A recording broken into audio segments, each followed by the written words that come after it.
It's an interesting question. I don't think any of us really are. I think if you asked my 10-year ago self that, he would have been he was unstoppable. I think that's kind of true Yeah. for anybody when you come out of school.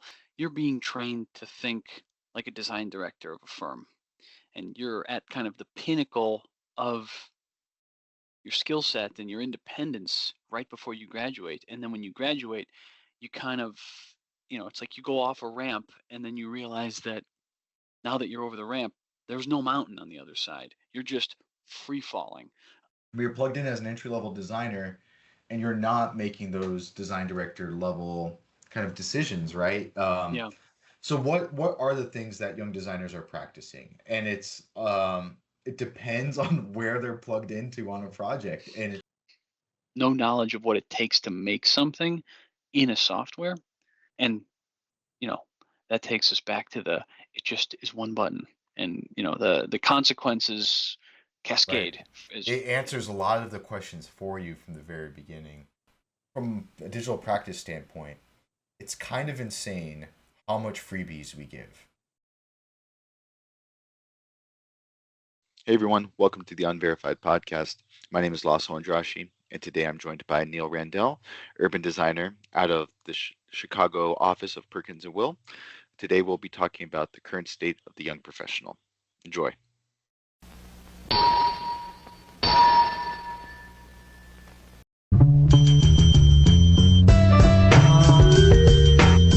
Oh man, no, it's a very good thing because you're a passionate guy. But maybe before we get started, can you give a brief introduction? sure. Yeah, I mean, happy to. Um, so, we've been working together for how long now? It's been At least almost three 4 years. years? Yeah, almost four. Okay. Yeah. We're coming up on it, yeah. I was lucky enough to kind of start in the architecture side of things. I've got a background in uh, architecture and urban design, urban planning. I have a dual master's degree. I got it's been like 12 years now, but really kind of focused in on architecture. When I was younger, I kind of thought that was the most important thing in the world to me. And then as you start to kind of engage with the reality, I think, of all things, and I think this is true with any profession, you try to diversify so you can get different perspectives. You don't want to just be stuck in kind of one corridor your whole life. And so, I kind of branched out, started in architecture at Perkins and Will, and then since then, as we've kind of evolved and grown our urban design practice, I've kind of migrated over to that and kind of function full time as an urban designer with, bringing that architectural perspective to the work we do. And then, kind of parallel to that, I have been teaching for going on, I think, 9 years now at Northwestern. So I get to work with architects as an urban designer, and then I get to teach engineers urban design. So I get to kind of see all sides of the coin, so to speak. It's been an interesting journey, but how the time flies. That is very interesting. So, you've you've been at Perkins and Will for 10 years now then. Is Yeah, that yeah, and 10 and a it's half. 10 and a half years. And so is this like your one and only firm you've been at, or did you have internships or anything like that? Just trying to Yeah, gauge.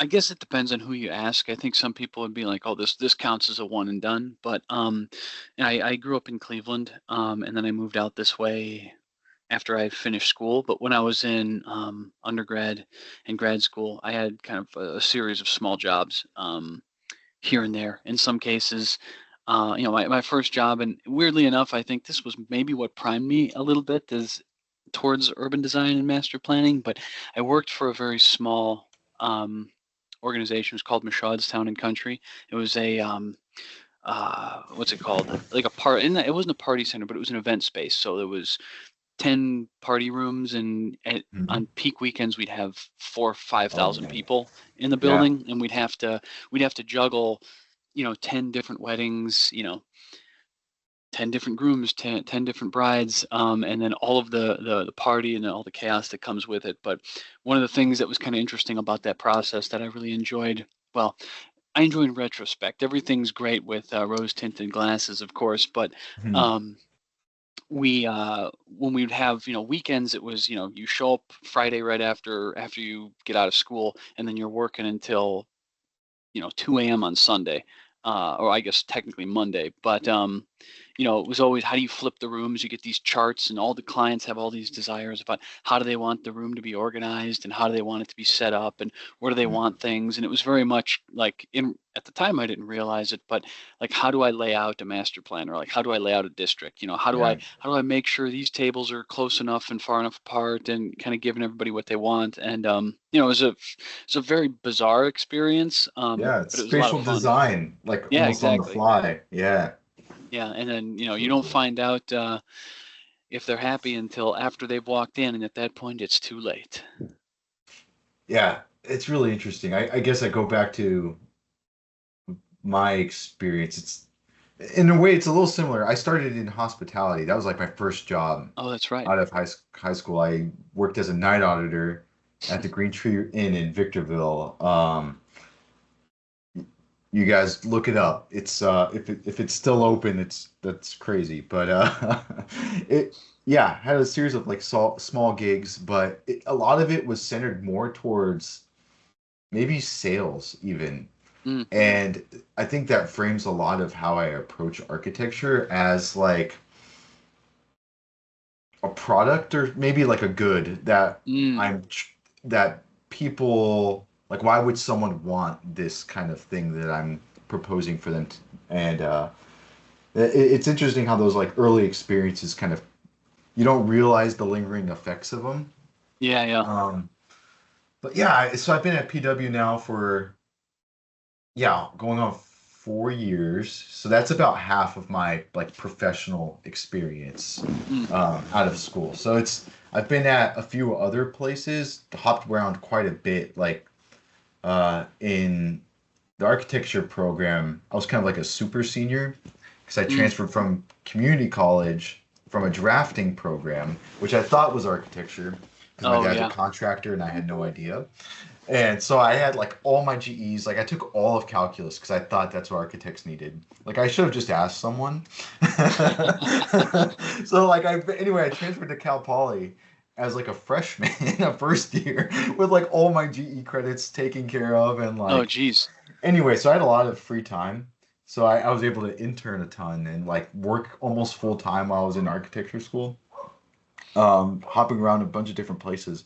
But there was a lot of like common threads. I guess I noticed from like at the bottom line, architecture, especially architecture, is this like apprenticeship based profession. So like Hmm. you learn one thing in school, the theory, I guess, and then when you go into the profession, that's when you actually learn Yep. what architects do. Um, I guess one thing I would love to hear, maybe as we go through the conversation, is your perspective on how that relates to urban design, especially Hmm. since you've been in both a teaching role there and mentoring young professionals in our office. But does that kind of echo your experience, especially at Perkins and Will? You came from your master's program straight into PW. Did you feel like once you started working that you were ready to just plug right in and go?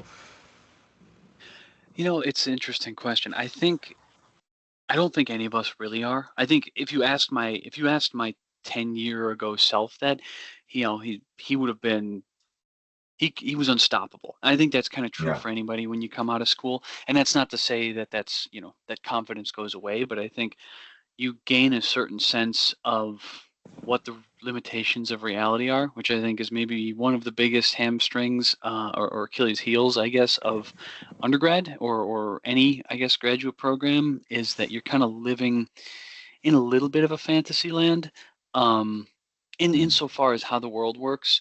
And if for no other reason separate from so many different programs out there as far as theory versus practical design, but I think it really is the fact that when you're in school, you're being trained to think like a design director of a firm, and you're at kind of the pinnacle of your skill set and your independence right before you graduate. And then when you graduate, you kind of, it's like you go off a ramp, and then you realize that now that you're over the ramp, there's no mountain on the other side. You're just free falling.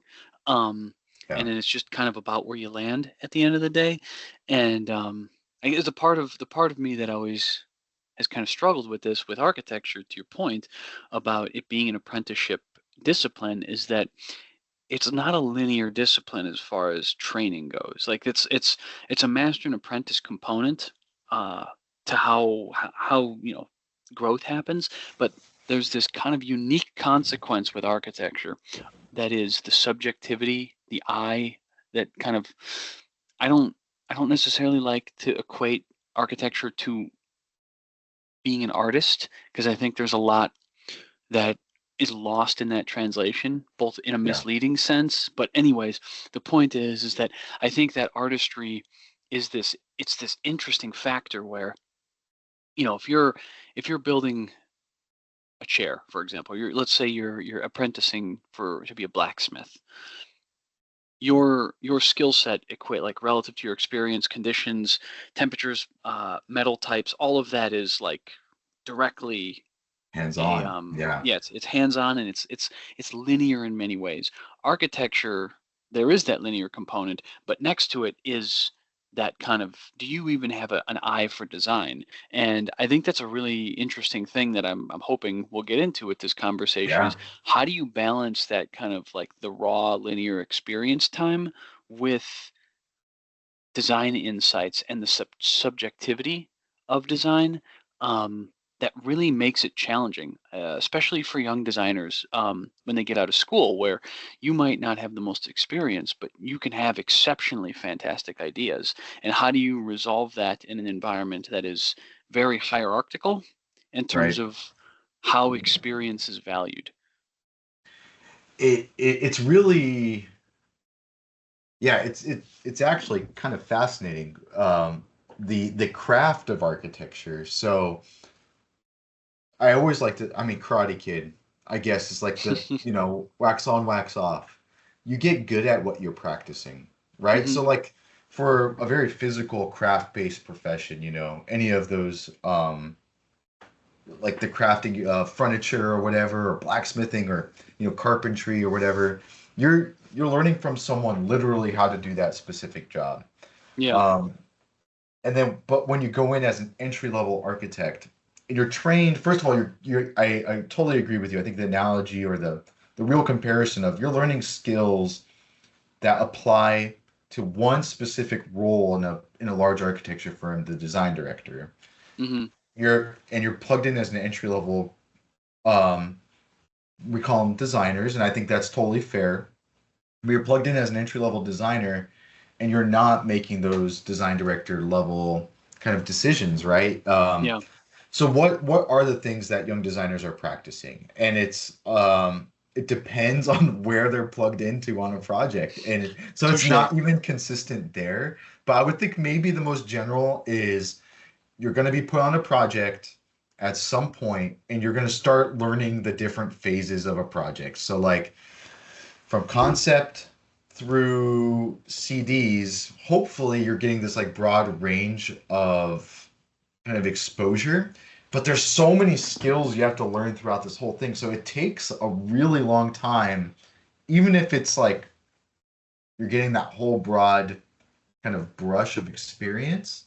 It takes a really long time to get like really proficient at it. That's why, you know, you don't become a senior project architect or whatever until you're like well into your career, which I guess is justified in the title name, right? But Yeah, um, yeah, it's really interesting. Like we're an apprentice-based um, profession, like in terms of how we lay out our businesses, but then like our scope is massive. So oh it's like, yeah.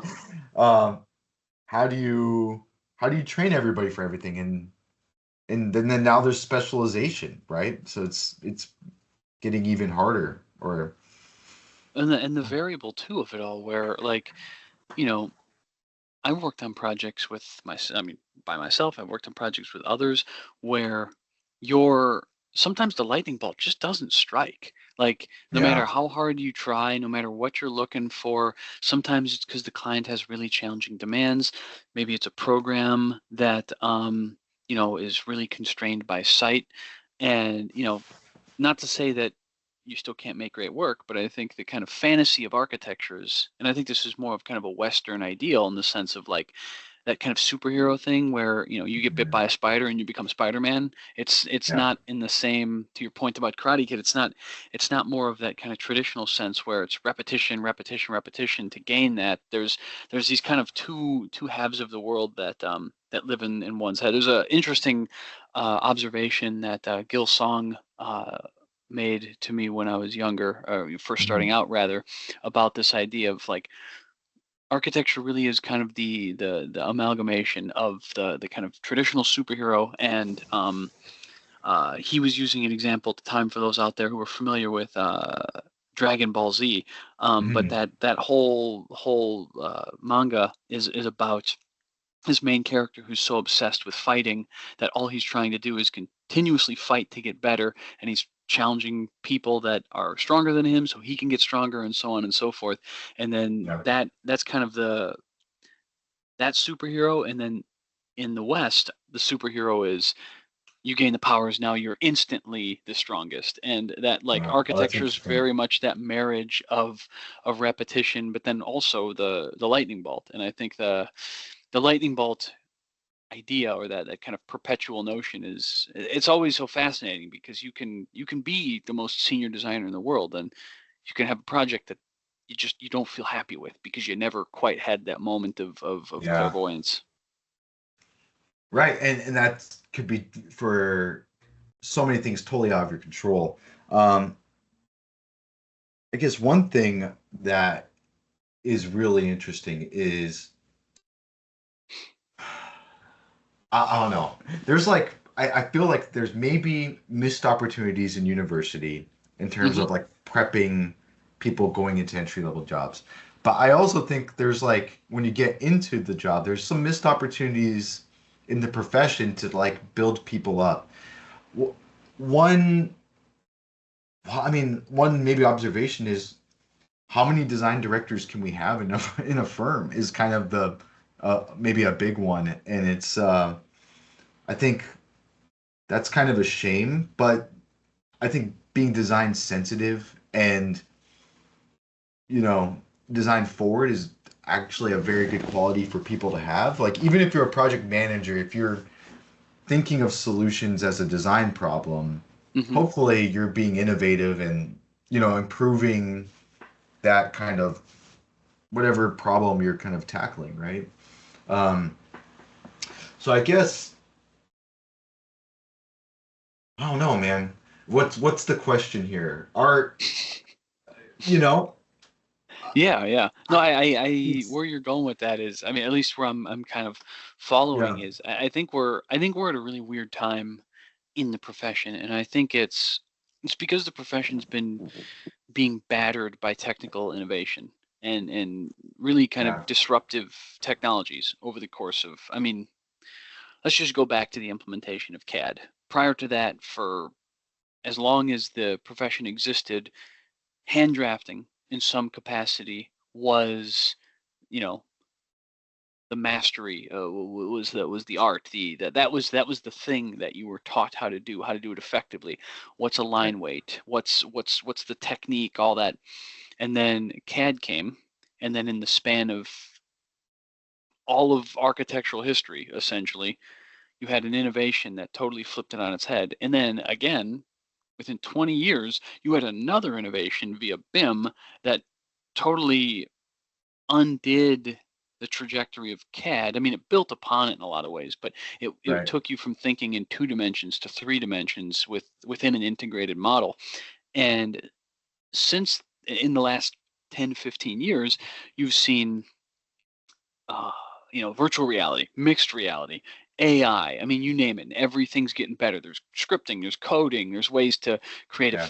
efficiencies that are exponentially greater than one person working on a project. I mean, they always say when you really look at those old photos of what an architecture office looked like in the 1950s to now, you've effectively got one of those photos of 50 people drafting is now one entry level person. Not Right. necessarily say they have the same level of knowledge or skills. I mean, they have that at the tip of their fingers when it comes to Google, but but just in terms of the raw output capacity and the ability of like, oh, we want to rearrange a floor plan. 50 years ago, You have to that research. was Yeah. that was a carton of cigarettes shared between 40 guys. Now it's 4 hours of somebody just rearranging a model, and then you can hit print, and the whole drawing set is done um, instantly. I mean, Yeah. it's an oversimplification. I don't want to be one of those people that perpetuates the notion of, oh, just push the button, because that's a separate problem that I'm sure we'll get to. But I Yeah. think really the essence of that for me is and I don't even blame anybody, but the profession of architecture has struggled from the fact that, like, how many times can you reinvent yourself just as a person? And in the Yeah. course of one's career, pairing that with the idea that you can't control the technology that exists outside of the walls of your practice, being bombarded by that and then trying to resolve those two things, I think is not only a tremendously difficult thing to do. So I'm certainly glad that we didn't have to live through that era, because whoever did was going to struggle uh, and have that identity crisis, regardless Yeah. of who they were. But I do think that as a product of that, the notion of architecture as a profession is in kind of another. It's going through another coming of age in some ways, because to your point, I don't. I think a single name on the masthead from a design perspective or from a designer perspective is kind of on its way out. Doesn't mean it won't come back. I look at trends like that, like music, like, a Yeah. certain genre of music is popular, and then the kind of the anti or the anti culture kind of comes in, and then that becomes cool because the other thing oversaturates, and then so on and so forth. And I kind of think architecture is kind of heading in that direction, partially because of how top down it's been for the last 100 or so years. I mean, certainly much longer than that, but in terms of living memory, um, Hmm. it's I think it's starting. I'm starting to see a trend towards more democratic design thinking, and mostly as a way to also capture the attention and the investment of young people. Um, because I think especially one of the consequences, as we were talking about, of a lot of these education programs is you go through the whole thing under the pretense of being a design director, and then you graduate, and then you kind of have to start with a different perspective. It's a relevant perspective. It's important to be able to see both sides of the spectrum. But one of the most important things to me about keeping young, talented designers focused is giving them something to be invested in. And there's a whole bunch of other variables that impact that in terms of the economy and all of that. But I think it's a really critical time to ensure that young designers don't just feel like they're being sidelined, or that their voice doesn't matter. I think that there's a certain democracy coming back to design that, much like the innovation of BIM or CAD, I think everybody's kind of learning how to socialize with, and how do you make it so that that is a variable that doesn't run away from us, so that Yeah. we're 25 years from now not asking ourselves what happened. There's there was two interesting things. So I'm gonna grab the first one and then keep Hang the on to the second one for democracy of later. design for the follow up. But the first one you were talking about was, it's interesting. Like all of these podcasts I've done so far, like these are the technology question has like always came up. Even maybe it's just because I'm digital practice and it just follows me maybe. But even Mm. when I'm trying to avoid it, it comes. So It it, finds it you. it finds me, man. But that's, I think, a really interesting point. It's like back, before any kind of digital technology, it was like you were using your hand and it was developing that kind of skill, whether you were drafting, watercoloring, whatever, sketching, it was all in one kind of medium. And now it's blossomed into this kind of like infinite amount. So now there's like not one tool a graduate needs to know.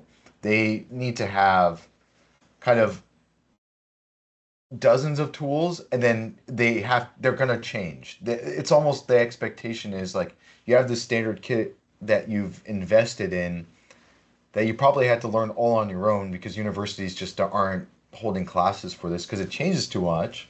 Oh yeah. Um, so now you have the standard kit. You go to a firm, and within 5 years, you might uh, you definitely have to learn several new tools, and maybe it's not the big one every time, but you're going to be learning new things. I mean, we could see, I mean, AutoCAD to Revit, but like if you're using design software, SketchUp versus Rhino. I mean, a lot of firms are just shedding SketchUp in general, and people are having to learn Rhino completely wholesale when Hmm. they were very, very proficient at that SketchUp tool. So there's this like term thrown around, and I've probably used it a few times, and I don't know if it's fair or not. It's being like tool agnostic. So being able to like hop between these different softwares and not really care. I'm wondering how fair of a expectation that is for emerging professionals. I think it's kind of unfair. I mean, in a lot of ways, let's take the example of SketchUp again, and let's take a step back. Regardless of whether or not you decided SketchUp was your software of choice, or whether it was Rhino or Revit, doesn't matter. Let's just say that where you went to school, where you practiced, the formative part of your career, let's just say it was 15 years, you were using SketchUp. SketchUp was great, and it perfectly captured your process and your thought. And then one day, the service of it goes away. Let's just say it gets discontinued. The firm doesn't pay for license. Doesn't matter. You as a designer no longer have access to SketchUp. That would be the equivalent of taking a pen and a pencil and paper away from an architect who'd spent their entire career sketching and telling them you can never use this means of communication ever again. Now, it's a little bit of an unfair comparison because there's a lot of things you can still do, and like you said, you should be tool agnostic. But I think people underestimate how costly something as simple as a patch could be Yeah. for an architect's, and it's something they've got no control over. And I think something else I've seen to just kind of wrap this all up, is the consequences of what certain tools do to the profession in terms of bottlenecking thoughts and product. Um, I've got no qualms against Revit. I think Revit's an incredibly fantastic tool, and I think, um, but I've heard throughout the course of my career, a lot of people say, don't use Revit if you want to be creative, or if you want, because Revit forces you to make things very orthogonal. And I That's such a understand that cop out, sentiment. in my opinion. Oh no, No, exactly. And it I think it's yeah. it's a tool that's only as good as the user's proficiency. And I've seen people do incredibly sophisticated things with Revit, and because of the BIM capabilities, it's tremendous.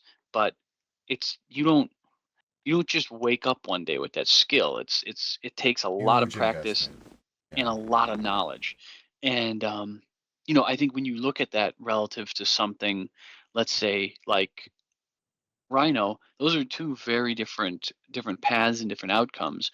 And as far as design goes, there's if you're an entry level designer and you are using both of those tools for the first time, you're going to be able to do something significantly more dynamic in Rhino with the Mm. tool set, like with the native tool set, versus Revit, you're likely going to have a harder time as kind of, I won't say struggle through, but begin to learn the software. Right. And, sometimes to make the point, it's interesting because you can see that in our time in a lot of ways in terms of how firms use different tools, the level of proficiency. It's not just about kind of craft and construction, but it's also how is the place of the firm, whatever, regardless of what their design capability and aesthetic is, what are they able to translate using the softwares that they're kind of beholden to, which is a separate. I've gone way off topic now, but to Yeah. your point about what do you choose and how do you make that investment, it's really difficult. And I think the best advice I've been able to give, or at least the best advice I was able to abide by, is um, always stay nimble. I mean, at some Yeah. point in your career, the pencil is always going to be more powerful than the mouse and keyboard. You just have to know how to you just have to know how to ebb and flow in and out of them. I think the greatest consequence from it for to a young professional is to be either so agnostic or so antagonistic to certain softwares that they don't know how to use it, and then they get to a point in their career where they have to lead a team and they Yeah. have no concept of how to lead that team effectively because they've no knowledge of what it takes to make something in a software. And you know, that takes us back to the it just is one button, and the consequences Right. cascade is It answers a lot of the questions for you from the very beginning. Um, it's one skill which is interesting. So the software argument about like that could be taken away from you, out of your control. hmm Totally unaware at any moment. Like an Amazon server somewhere can just explode, and then get congratulations, no BIM 360, no Revit for the day or whatever. So yeah, there's yeah, like, we call or that a snow day. yeah, exactly, right. So yeah, we'll go, we'll get drinks, but you know, the one skill that I feel like is just not being used at all, and that is sketching. Like I just don't see hmm sketching happening really anywhere in when I'm walking around either like our office or just like it kind of anything. I'm talking to my buddies, my other, previous classmates or whatever. It just seems like no one's really sketching anymore. If I'm kind of like, yeah, anywhere. And it's just why I'm wondering why that is. And it's kind of a shame because that's something that probably will, I mean, that can't ever be taken from you, right? Just picking up a pencil and drawing on some trace. We don't all need iPads, although I think that would make it a lot more convenient for hmm people to be able to do it. Um, I think one big part of it was COVID, yeah. and then just having to go remote, and then it's just at that point everything's just digital. Ended up in mural board, so we don't see the like artifacts of it really anymore. It's all hmm just living in the web. I'm hoping that's kind of it, and then maybe there's like easy ways of addressing that. But Well, I have a theory around that, and I'd be curious to get your take as somebody who yeah, works a lot on the digital practice side. But um, this is not a flattering observation, and it's certainly not one I'm excited by or proud of. And I'm always open to the fact that I'm wrong, especially around things like this. But I think a little bit of the consequence comes from the fact that the value of younger minds is not coveted as much as it should be. I think the reason why you see less sketching is a consequence of we need the horsepower in the computer drawing what was sketched by the top of the pyramid, let's just say. And right. as it comes down, it kind of goes back. I think technology in a lot of ways has intentionally or unintentionally, I'm not going to speculate as far as how firms operate, but I've heard this across 95% of the firms that I have friends working in, and it is this consequence that at the advent of all this technological innovation, it has made drafting the new kind of currency for the profession. And so that Mm. skill set for technical and software based abilities is what's the most valued because I want to say it's easy to sketch, but it's much easier to have one person doing the thinking while everyone else is doing the It's a processing. consequence of our contracts, dude. Like Well, that it's too. spent no, it's the from a digital practice standpoint, it's kind of insane how much freebies we give in architecture, and I think it's a starving artist mentality where it's like Oh, yeah, we're yeah. just desperate to design something like, and we know as people who've gotten the design bug and just need to feel that validation of yeah we totally nailed it, the lightning struck or whatever. But there's just an insane amount of freebies that um from just renderings to like, oh, we're gonna make this animation to Oh yeah, it's totally okay if the design changes. We'll just redraw the whole CD set. It's at our expense because that's how we wrote the contract. Hmm. So there's this.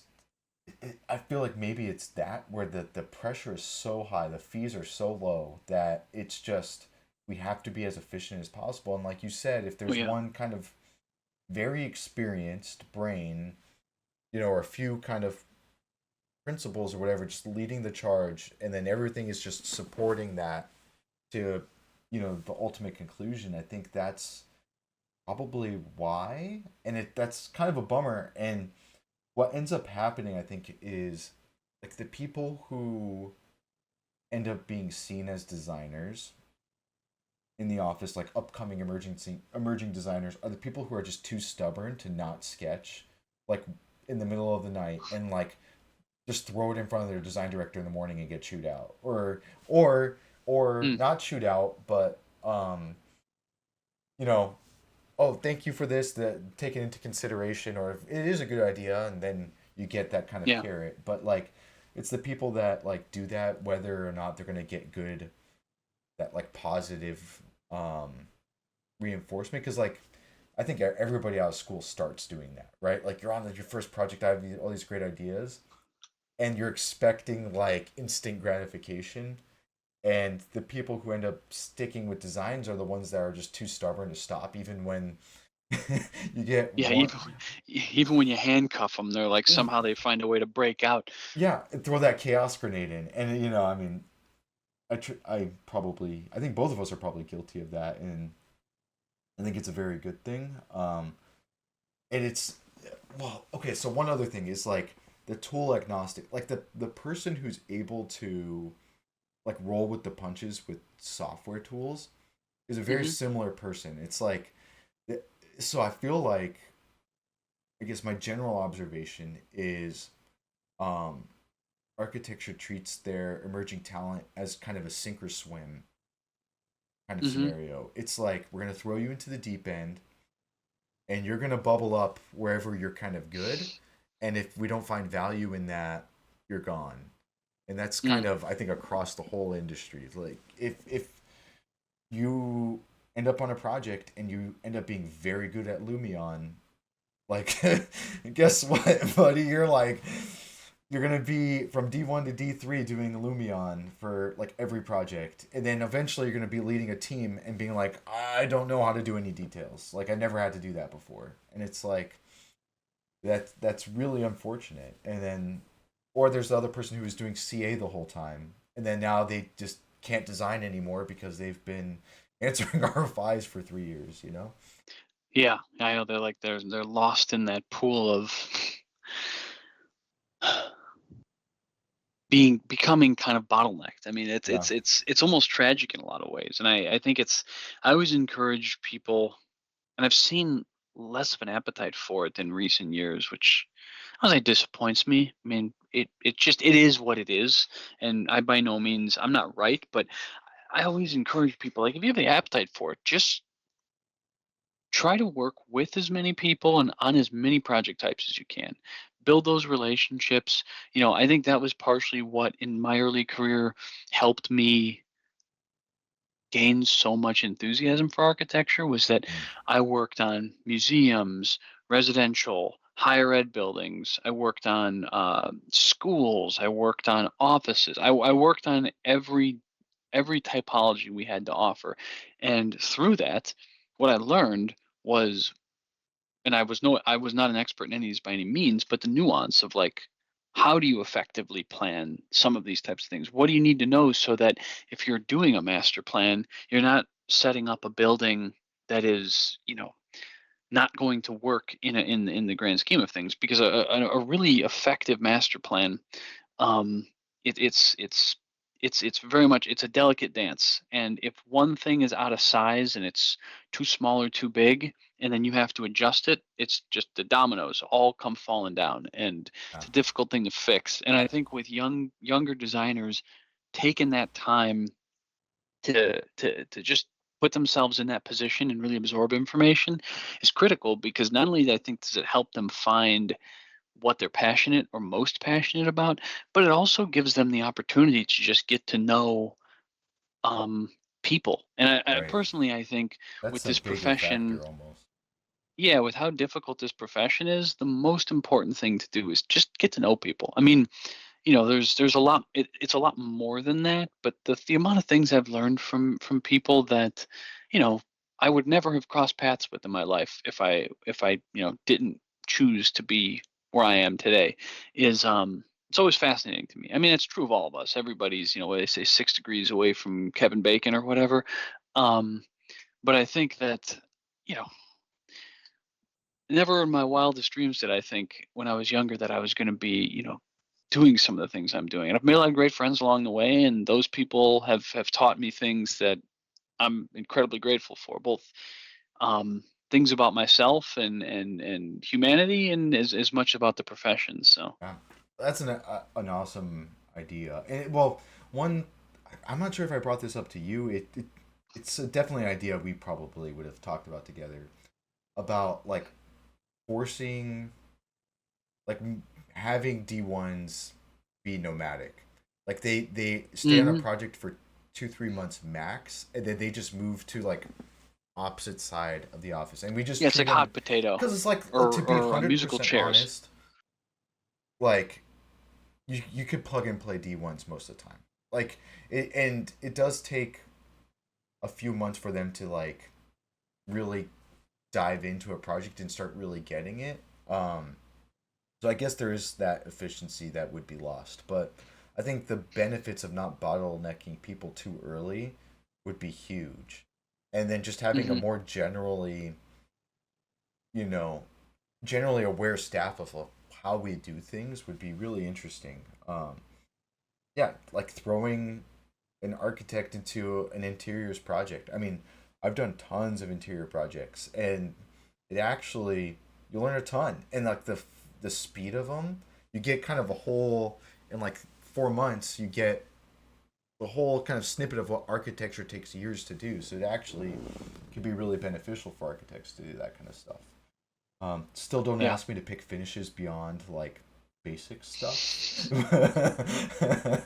But I'll get you close. I'll get vibes, But Oh, you're not joking. That is, I used to tell Kate that all the time.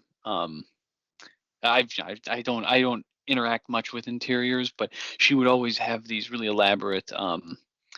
She'd give these fantastic presentations to the internship group, specifically around finishes, and it just blows my mind because it's like the level of complexity behind something as simple as, well, I wouldn't say as simple. It's perceived as simple as just like going to Sherwin-Williams and picking out a color on the wall. It's like yeah, to be able to get that right with that level of skill and precision, I mean, truly it is remarkably underappreciated. yeah. I mean, just I don't know a It's lot of architects that can do that, it's is what I'm true. trying to I say. know it's the same thing with landscape as well, where I feel like spatially, I guess experientially, architects do very well usually, right? Like they get hmm the idea of what a space should be, but like being able to like, I mean, it's just a whole thing that you have to know for landscape and interiors. That, yeah, thank God for those guys because it just Yeah. it brings a whole nother level. And that gets into like building relationships and learning how to work with people, which is, it takes practice and it takes honestly probably seeing really really good people really good leaders do that and kind of absorb that information and getting a lot of face time. So it's like being part of those client meetings, being part of the coordination meetings, and being able to absorb all of that. That's part one of our conversation. If you enjoyed, please like, share, and subscribe, as well as comment below if you have any ideas for future podcasts.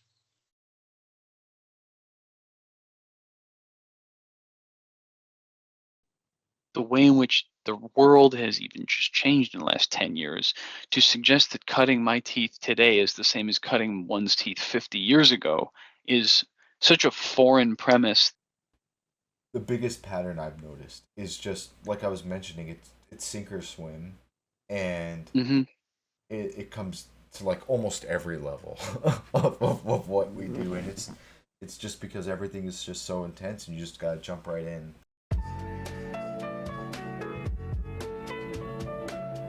Spoiler alert for somebody who hasn't seen a 40-year-old movie.